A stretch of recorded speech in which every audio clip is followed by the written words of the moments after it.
Welcome, Renee. Thank you, Brenna. Thanks for coming in for our Instructor of the Month for February.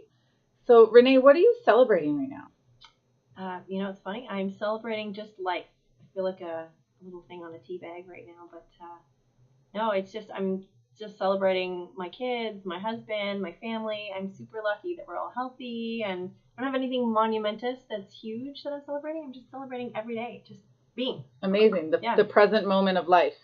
Yeah, pretty much. That's fantastic. What would you say some of your challenges on your yoga journey are? So my yoga journey is actually taking time for more yoga.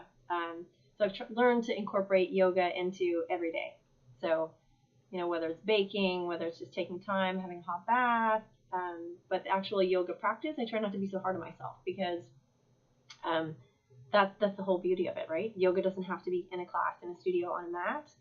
Ideally, that would be great just to have that as an escape. But for me, it's just making that time. And it's not that I don't have time. Everybody has time, right? It's just prioritizing that time for yourself. Yeah, and I think that's a big challenge, is just carving out the time. For sure. And so what I'm hearing is that carving out the time for your actual physical practice, or your meditative process, or your pranayama, or all of the above. All of the above. Yeah. So the whole kind of path of yoga, just making more life time for that to happen. Yeah. No, exactly. That's great. And I think that's everyone's challenge, really. Yeah. Like if we could all do more yoga every single day, that would be amazing. Yeah. So, and I think you just have to make it part of your routine and a ritual, and treat yourself first, right? And if you're not a morning person, it's a good thing to try. So yeah, I'm trying that too. Amazing. What would you say is your biggest successes on your yoga journey? So I would say just getting started. I know it sounds really simple, but once upon a time I said, if I ever lost my job, I'm going to sign up for yoga teacher training. And then sure enough, the universe said, oh yeah, well, guess what?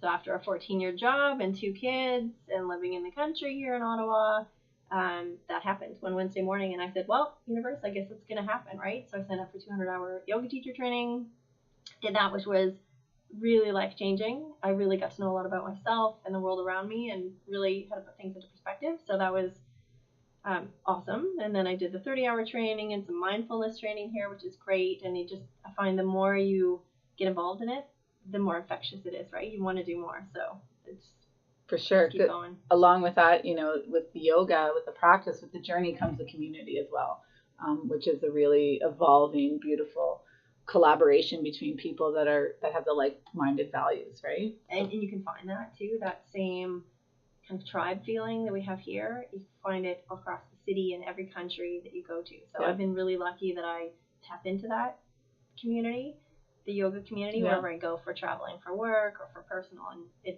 you find it. It's like home. Yeah, right? It's great. What book are you reading right now? I did bring it with me. Totally awesome. Oh, it's gonna show up backwards on the video. But anyways, The Life-Changing Magic of Tidying Up by Marie Kondo. So this was recommended when we did our mindfulness training by someone in the class, Marlene, and I'm probably like a third of the way through, but it's awesome. It's changing your environment, your mindset, and so I need to go through it, I'm sure, multiple times. What's really funny is that our February theme is Sosha, which is cleanliness and purity, and it's about cleaning up in your life what does not serve you to your highest self. So that's fantastic. A fantastic book we should put on the list for February of 2 reads. Thank you so much. Yeah, and I would say this also was mentioned in a recent mindfulness magazine that I picked up too, and read that cover to cover. And this was one of the recommendations in the book too. Fantastic. Can you get that magazine name too? Because that might be a nice magazine to have in the studio. That'd be great. That's a little off topic, but that's how we roll. It's good. Is there a pose you're working on right now? Yes. Frog is my nemesis. So I just started playing soccer once a week, and then discovering muscles that I didn't know that I had, or I guess I hibernated those for a while. But so frog is a big one that I'm working on every day. And bow. Oh yeah, 2 really strong sensory poses. Gonna open up the hips and the groin and just the whole front body. Yeah. All those things that don't get engaged as much as they should. Yeah, especially in February when we're like hunched over from the ice and the cold. February practice should be all about heart opening and expanding and from that kind of contraction of winter. For sure. What is on your music playlist right now that you would recommend to others? So I've got a lot of different stuff, but one of my favorites that I've had on there for years is this Prasad, Infinite Ocean. So that's more of a meditation type music. There's a flute, there's a ocean waves, and so it's 3 different songs of 23 minutes. So that one's his favorite. And can people, like, are they online? You can find it online. Okay. Yeah, so if you literally type out Prasad, Prosad, Infinite Ocean, you'll find it there too. So again, that's huge rec. I would love that one. Sometimes my husband Jason and I will put that on, and it knocks us out before the first song is done. So that's awesome. And then I really have a kind of a cool eclectic mix that I got from a yoga teacher when I was down in Boston recently too. So that's a go-to favorite just to pump me up. And are you on Spotify? Excuse me, I'm on Spotify. So is that a playlist on Spotify that you have? No, but it will be soon. Yeah. For sure. And then we can share. Yeah. More sharing, more collaboration. Exactly. And which leads us to our last thing. If you won the lottery, let's say the financial lottery, what would you do?